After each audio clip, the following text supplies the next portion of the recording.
Okay, now I'm going to show you how to solve example 1. Okay, so please read through the question.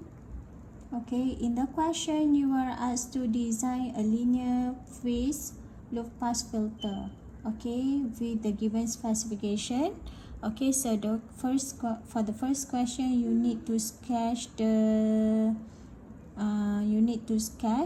tolerance diagram. Okay, so as you know, okay, in the question it's already stated that you have to design a low pass filter. Okay, so using the given specification, okay, you have to sketch your tolerance diagram. Okay, so for the first question you need to sketch your tolerance diagram. Okay, so for tolerance diagram, okay, you have first thing first, label your graph, label your axis.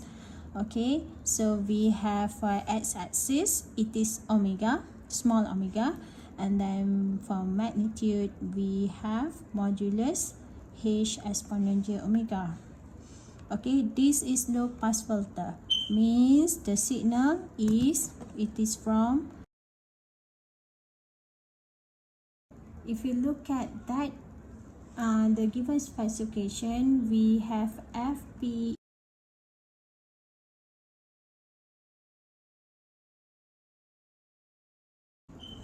so again delta s is actually the part which is approaching to 0, which is actually referring to this part.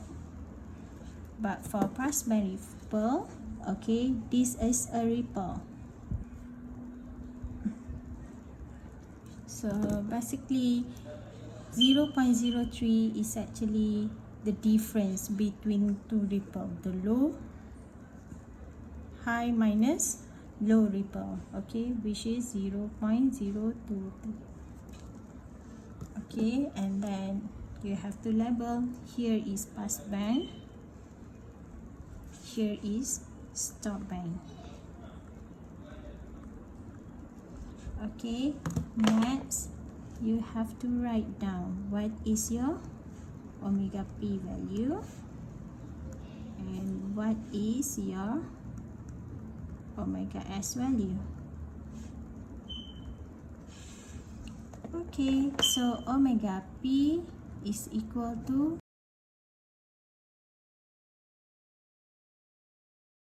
so here is 0.3 pi. Omega s is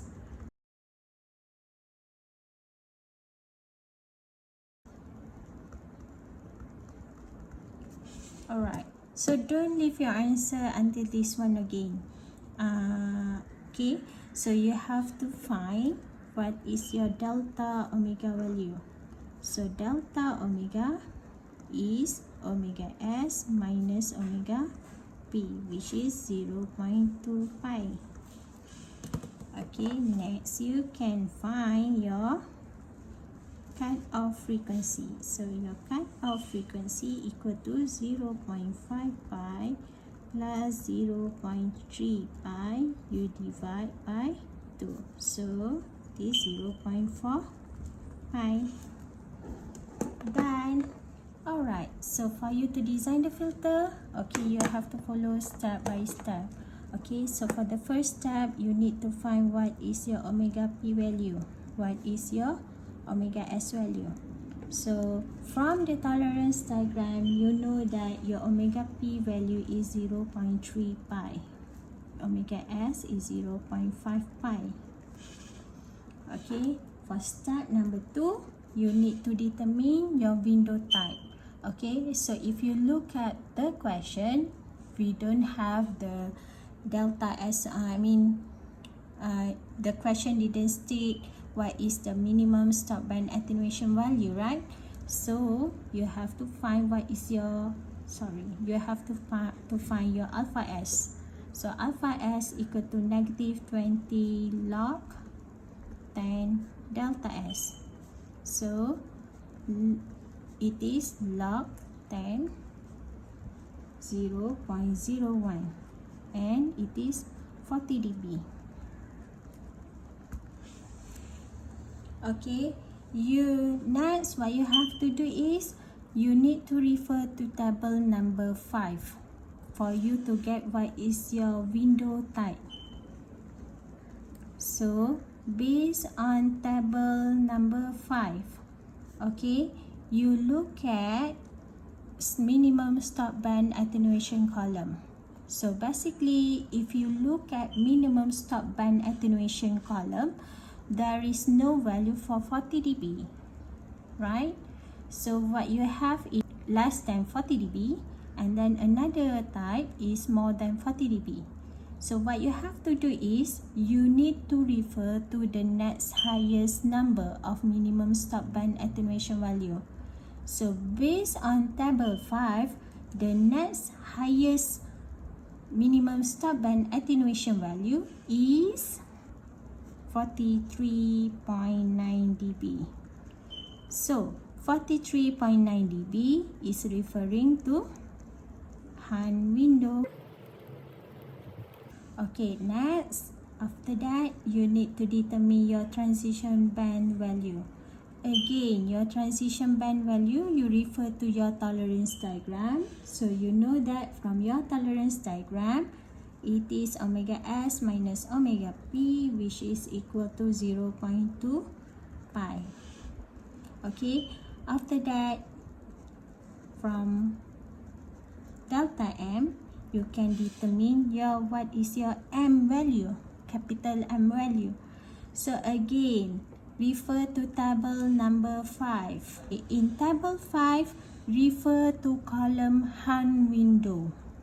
Okay, so from the column hand window to transition band column, okay, for the hand window, you can see it is 3.11 pi over M.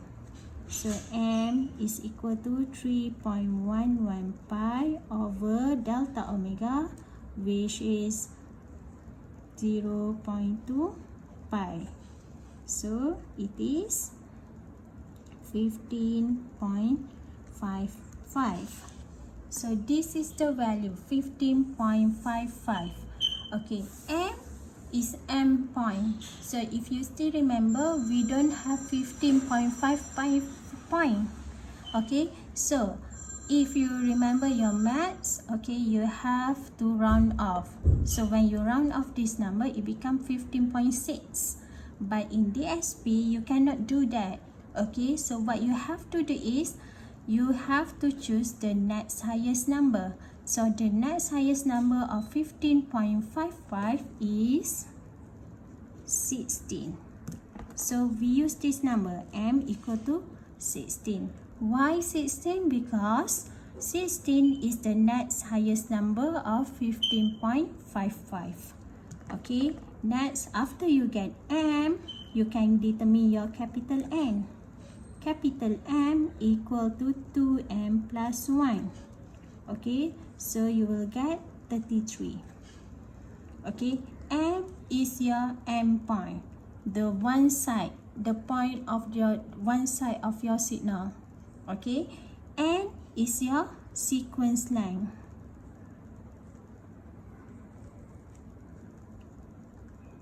Means N is cover the range from minus M to M. M is one side of the signal, which from minus M to 0 or from 0 to M. So next, from here also you can determine your cut-off frequency value. So cut-off frequency value you can get from the tolerance diagram. So based on your tolerance diagram, you know that your omega C is equal to omega S plus omega P divided by 2. So it is equal to 0.4 pi. Alright, so next what you have to do is you need to determine your Hn. So basically, how to find your Hn? Okay, just now already described. Okay, you have to list down what is your HDN value, what is your WN value. So you have to jot down every single equation on your paper. Okay, so what you have to do here is actually, okay, you have to write a table. Okay, so your table should consist of your N, your HDN, and then you have WN, window function, and then we have your HN. So how to get HN? It is HDN times with WN. This question, it didn't state that you have to use the N value is from what value to what value, right? So by default, you can use your N is equal to 0, 1, and 2.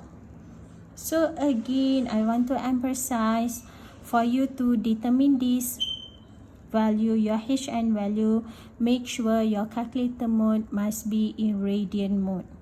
Okay, so it's very easy. First, you just list down the equation for HDN. Next, you jot down what is the equation for WN.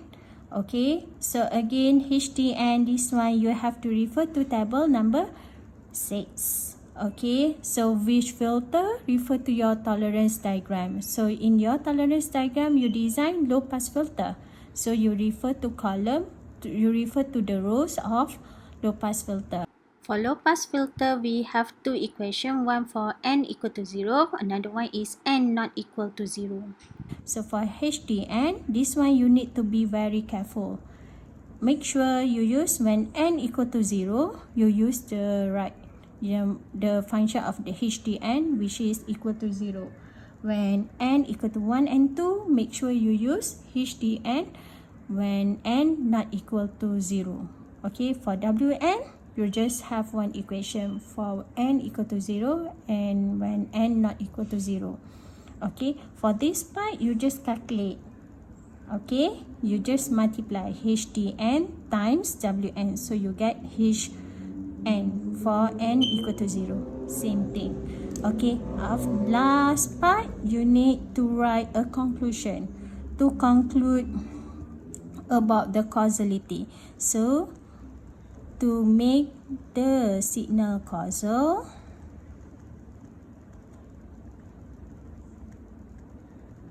the signal is shifted to the right by M. So basically your M values is equal to 16. Done. Example 1.